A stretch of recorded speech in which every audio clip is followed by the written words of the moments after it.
The first thing everyone noticed about Daniel Harper was the way he held the door open for strangers, even when his arms were already full. Groceries balanced against his chest, a diaper bag sliding off his shoulder, exhaustion written into the lines around his eyes. But that wasn't what hooked people into his story. What hooked them was the night he agreed to a blind date he'd been warned was a joke. A setup designed for laughter rather than love, because Daniel was a single dad with 2 young kids and a heart still healing, and his coworkers thought it would be hilarious to pair him with the obese girl from accounting, as if her body were a punchline and his loneliness a prop. Daniel didn't know all that when he said yes.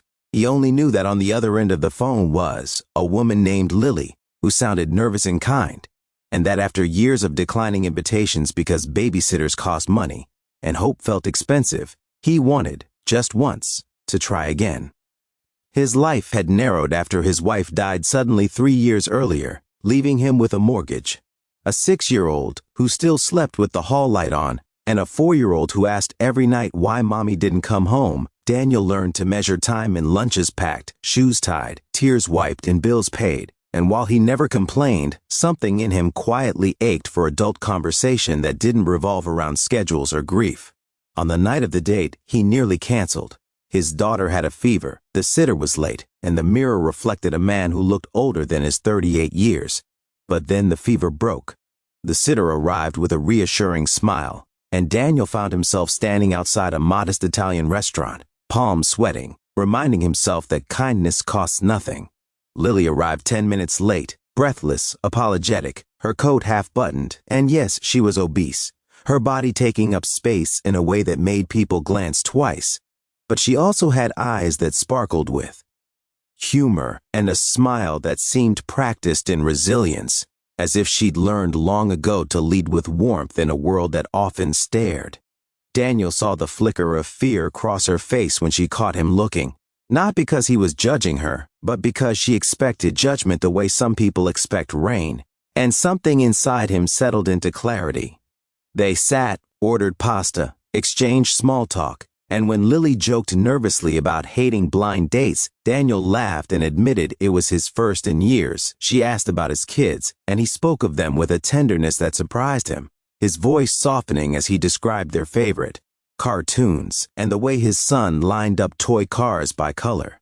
Halfway through the meal, Lily's phone buzzed, and she glanced at it, then looked down, cheeks flushing. She excused herself to the restroom, and Daniel, unaware of the cruelty unfolding in a group chat back at the office, waited patiently, unaware that his coworkers were watching the clock, ready to erupt in laughter over the success of their prank.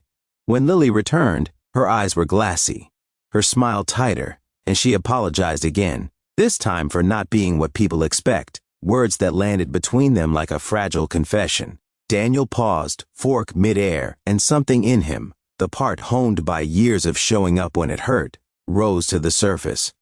He told her about the day he learned his wife was gone, about standing in a hospital hallway feeling like the air had been stolen from his lungs, about how people had avoided his eyes afterward because grief made them uncomfortable, and how he'd learned that the worst pain isn't being seen too much, but not being seen at all.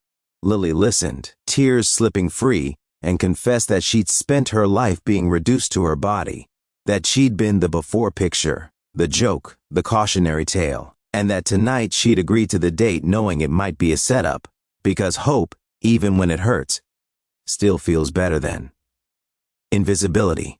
The unexpected turn came not in a dramatic gesture, but in a quiet decision. Daniel reached across the table, not to save her, but to meet her where she was, and said, "I'm really glad you came," with a sincerity that left no room for pity.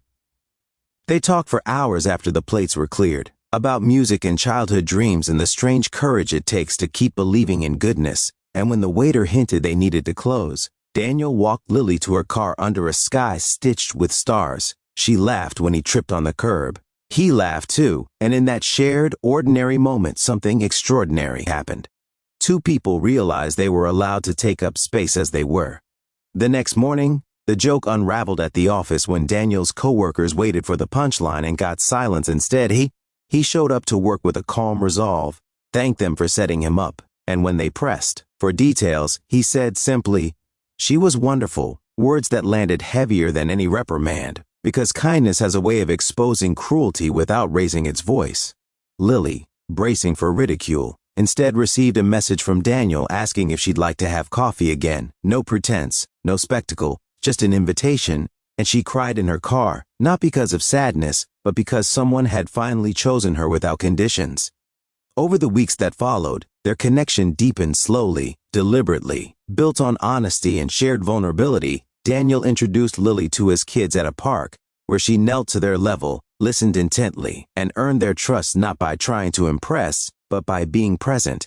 And when his daughter slipped her hand into Lily's without thinking, Daniel felt something shift inside him, a quiet recognition of family forming in unexpected ways. The emotional climax came one rainy afternoon when Lily confessed she'd been saving for weight loss surgery not because she wanted it, but because she was tired of being treated as less. And Daniel, thinking of the way the world had tried to shrink him after loss, told her she deserved respect now, not later, that her worth wasn't a future project, and that if she ever chose to change, it should be for herself, not to earn kindness. In that moment, Lily saw herself reflected not as a problem to solve, but as a person to cherish, and the tears they shared were less about pain and more about release. Word spread, not as gossip but as a quiet correction, about the blind date that wasn't a joke after all, about the single dad who responded to cruelty with grace, and the woman who refused to be invisible, and while not everyone changed, some did, reminded that humanity shows up in the choices we make when no one is applauding.